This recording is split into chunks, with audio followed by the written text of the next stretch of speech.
We'll actually record this. So this can be an audiobook. Oh, you're recording? Okay. Maybe we can have actual recording equipment. Yeah. Well, we'll be very noisy So, in this reading. So. The ESPR network. One day it was raining very heavily, and Timothy Chu was sleeping on the floor in his big room by his majestic armchair in his very big house, and he exclaimed, "I should make an ESPR." But no one had made an ESPR ever before, which made Timothy Chu very confused and sad. But then he decided to use the rationality to make an ESPR for the people he really liked, because they were interesting. Timothy Chu wanted to use not just a little rationality, but he wanted to use all the rationality, because he saw that was good and efficient. But he didn't have all the rationality, so Timothy Chu had to go into the world on a mighty quest involving magical partners and artifacts and places to find all the rationality. Vlad just came into the room at this point. "I will help you find all the rationality because I heard you thinking very loud about it," said Vlad with helping. "Thank you, Vlad, that's very kind of you. You have very deep minds," said Timothy Chu. "You are welcome, Timothy, but first we have to kiss." "But we are way past kissing and communicate with our minds in levels inexpressible by flesh-to-flesh human contact," said Timothy with choosing. "Oh yes, Timothy, you are definitely right about that," said Vlad, examining the memories stored in his deep mind. Then they went off into the world. First, they had to find Mihai. But luckily he was on top of the skyscraper, so they could see him easily with their rational eyes. "Don't jump, Mihai," suggested Vlad politely. "But Bitcoin value just rose 5,000% and that makes me in despair," said Mihai, with despairing. "We have better things to do," remarked Timothy Chu. "Join us, Mihai. We are going to find all the rationality to create an ESPR for the people I really liked, because they are interesting." "Good idea. You have persuaded me with your lot of arguments. But first, you have to dance for me to make me happy and able to cope with the pains of existence," bargained Mihai with a sinister shine in his eyes. "Dancing is good," said Timothy Chu. "But we can't dance. We have to find a good dancer with dancing skills to teach us." Luckily, Luke appeared because he heard that they were thinking about him very loud. "Such a lucky Luke to appear," exclaimed Vlad very much. "I shall teach you to the dance skills," promised Luke with several determinations. "Let's roll," shouted Mihai from the top of the skyscraper. Also, it was still raining. "It will be a sun dance," said Luke, "so that we can end the heavy raining and give a more pleasant setting for this story." "Such a multifunctional dance. Very rational. Much like from me," complimented Tim Chu with creativity. "Thank you," said Luke and started teaching them the dance skills very intensively for quick progress to be made. Thanks to all his efforts, they learned dancing very quickly and satisfied the desires of Mihai, who indeed didn't jump, instead just gently glided down from the top of the skyscraper on a warm air current. Also, the rain clouds stopped being existing. In that moment of divine glory that sparked feelings of appreciation of nature and the inherent cosmic order that moves the world and everything within, and is akin to those experiences described by religious people, Owen appeared in a glowing orb of excitement, accompanied by his minions of cutely drawn whiteboard creatures. "Hey guys, what's up?" inquired Owen with the superhuman gestures of involvement and happiness. "We are on a mighty quest to find all the rationality using magical partners and artifacts and places while going through the hero's journey as described by Joseph Campbell and discovering a deeper truth about our shared human existence," explained Vlad and Timothy Chu in cooperation. "Amazing! I will go with you," said Owen, brightening up all hearts in a 100-kilometer radius. "We need a team of skilled instructors now to aid our efforts and serve as a company of vaguely described characters like the dwarves in The Hobbit," suggested Timothy Chu with certain charisma. And then Damon Daystar and Tim TL and Davided and John and Brent and Vol and Jamie and Quincy and Elizabeth and all the others appeared because they heard that they were thought of very loudly. And then seeing the concentration and much determination of these noble hearts and people, a scar in the fabric of reality opened in the sky, and the faces of Eliezer Yudkowsky, Anna Solomon and Jan Zeng appeared, and they declared with thundering voice, "Go on an adventure to the dark lands of Eastern Europe and retrieve the lost rationality with which you can create an ESPR." "This is what we are wanting to do anyways," commented Timothy Chu intrudingly, which made the faces annoyed, and so they disappeared. So the story continued without a mentor figure, reflecting the feelings of individuality and loneliness the 21st century humans must face. "How will we get to Eastern Europe?" "Come with my glowing flying orb of happiness," suggested Owen helpingly. They did, and now they were in Hungary, which was sad. And there was a crowd. "Oh no, we don't know how to blend into a Hungarian crowd," realized all of them with horror, which made all the Hungarians turn their heads towards them with shock and terror and xenophobia. And their eyes turned blue, and they started going through the frozen lake that separated them from the team of instructors. They started attacking with primitive arguments reinforced by populism and tribal spirit. But there were too many of them for all to be debated properly.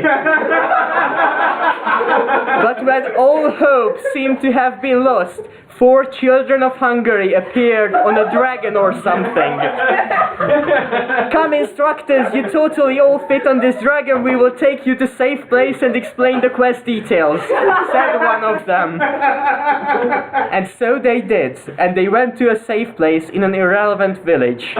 And the Hungarians were named Kada and Kalman and Reka and Gabor, and they were all very handsome and beautiful and intelligent, and one of them had a particularly vivid fantasy and amazing storytelling skills mixed with an overarching sense of sublime humility. And they informed the instructors about the situation. "An evil power holds sway over entire Eastern Europe.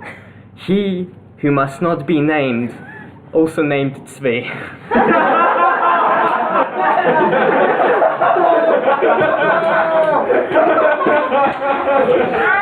"Where does he dwell?" asked Vlad, pulling up fantasy vocabulary from his deepest learning. Why do you want to know?" asked the Hungarians. "No one has seen him and survived." "We want to make an ESPR with all the rationality, and the rationality is concealed from the world by this evil power, if my inner simulator is right." Timothy Chu made the connection intelligently because he was clever. "That is right," said the Hungarians. "But somehow people like us can still use rationality, so maybe your model is incomplete." But before they could think about that, the doorbell rang. "Oh, my books arrived," said Owen, and opened the door.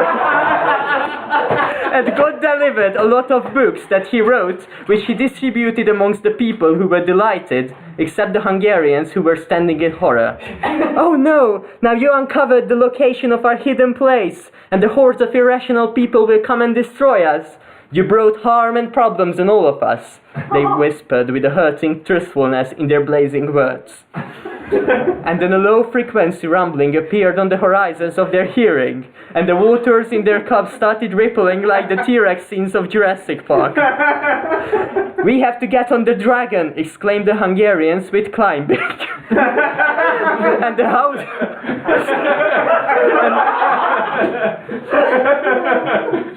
and the house got destroyed, and they flew up in the air.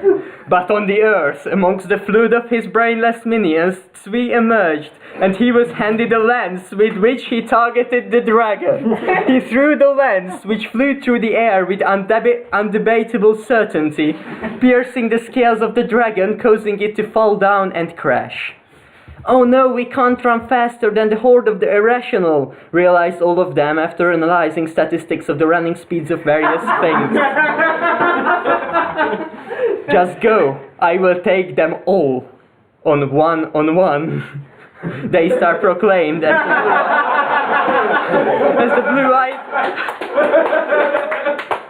the blue-eyed horde of psychologically deprived Hungarians approached them. "Oh no, they start, don't," said Timothy Chu with tears in his beautiful eyes, but he was running already along with everyone else who were safe. For now. They stopped in a meadow in the middle of the Eastern European plains, which is very empty like Timothy Chu's enormous house, and devoid of rationality. "We have lost so much," cried the Hungarians with tears and sadness. "Now we gained emotional reasons for wanting to find and destroy Zvi, who must not be named, and help you. Also, our parents are dead."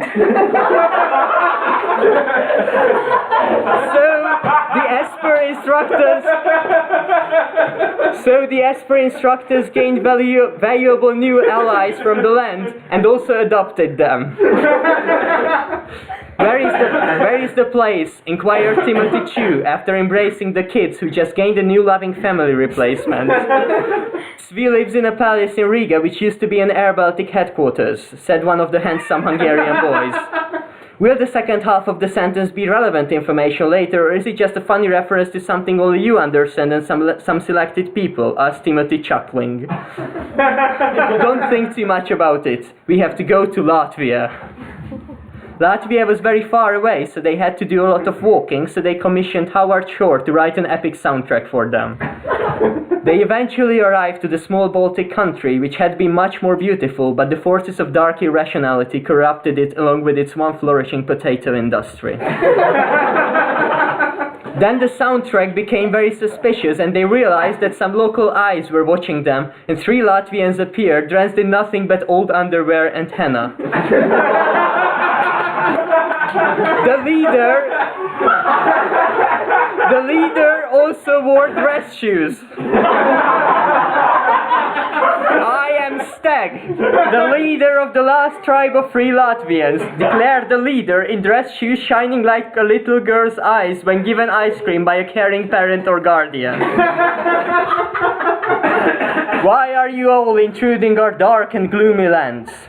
We are here on an adventure involving magical artifacts and places with the ultimate goal of liberating Eastern Europe and finding all the rationality which we will use to make an ESPR," explained Timothy Chu with patient charisma. Stag in uncertain consideration. "Fine, we will not eat you. But you have to give us good clothes that satisfies our delicate fashion sense that the East is known for." Some people sacrificed some of their clothes from their backpacks and dressed the Latvians up like the mighty human beings they were. Satisfied, the leader, his dress shoes shining like a supernova about to exterminate life in a significant part of the universe, upped his game. "I also want you to listen to one of my stories. These people, especially my good friend John, have already heard all my stories, and I cannot develop as a storyteller if I don't tell them to several different audiences. After that, I will share my research with you on how to defeat Zvi, who must not be named." "Okay," said Timothy Chu, "you can tell your staggering story." A smile of satisfaction spread over Stag's face and a similarly apparent horror on his companion's face. After a long but well-constructed story of romantic incompetence, he proclaimed with happiness, "We will lead you into Zvi's palace, but first we need a metric ton of corn." More Howard Shore music ensued as they walked to Ukraine and collected the corn and walked back. Then Stag explained the plan with interestingness. "We will go to the palace of Zvi, fight his irrational armies, and then put a metric ton of corn on him so that he can't move. Then we peel the orange that hides rationality within." That seemed to be a very smart plan, so they started walking. As they were walking, they saw a circling blue vortex of energy with vague silhouettes of people surrounding it. From inside rose Jordan Allen, who raised his arms and said in a charming narrator voice from a meditation tape, "Join us and share us your energy. Or don't. Either is okay." Koda started walking towards the vortex. "No, Koda, it seems dangerous," said another Hungarian. "It's okay, it's better for me this way," said Koda and entered the vortex, never to be seen again, but delighting Jordan Allen very much.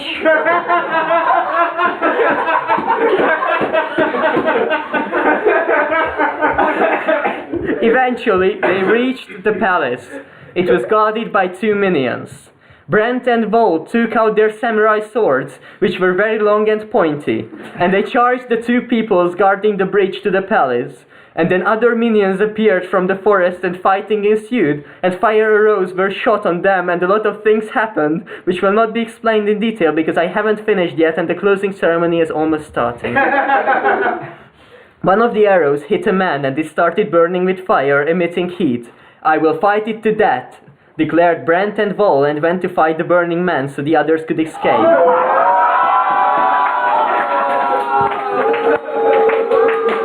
And then they died.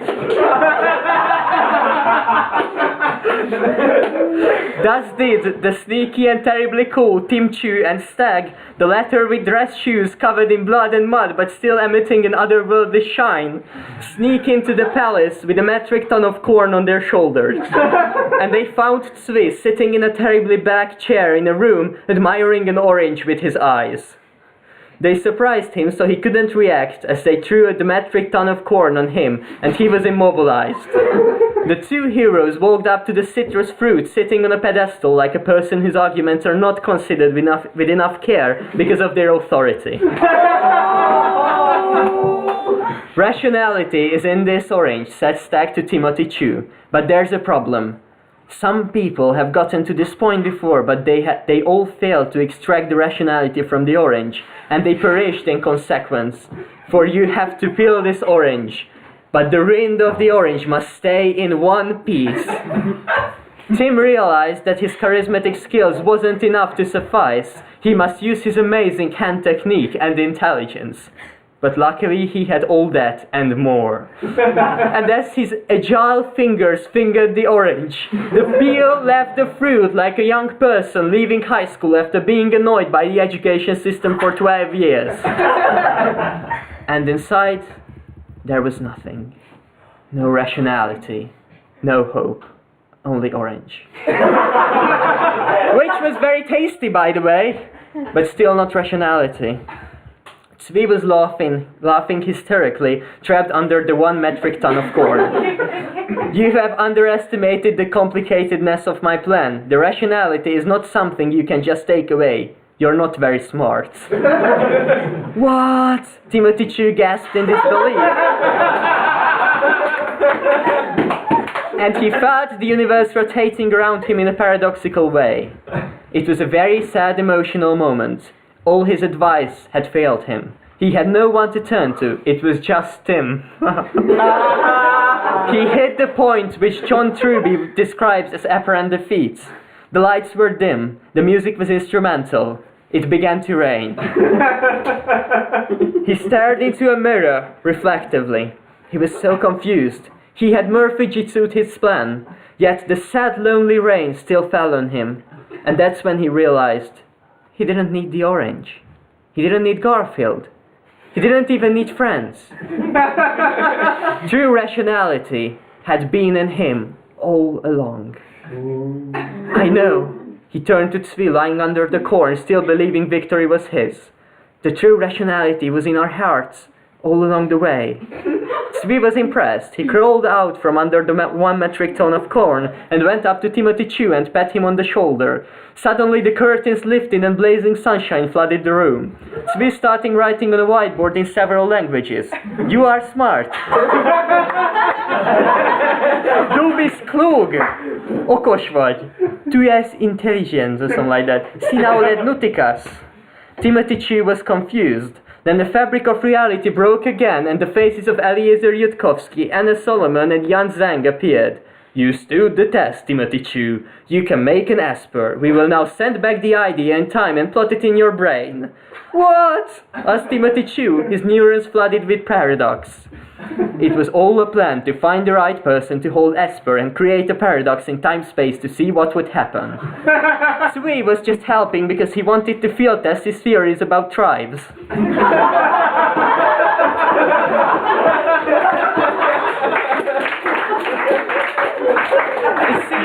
It seemed to work out quite well.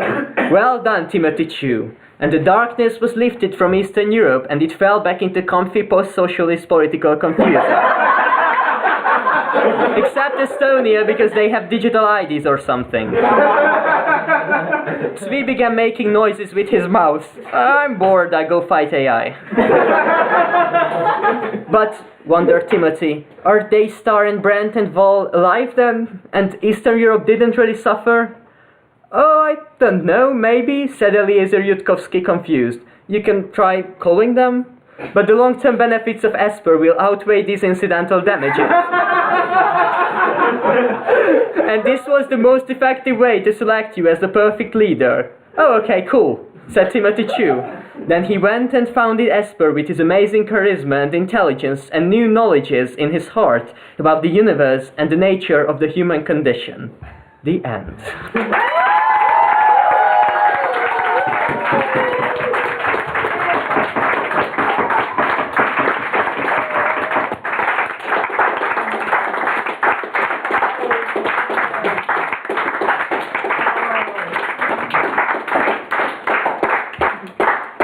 Adventure day well spent.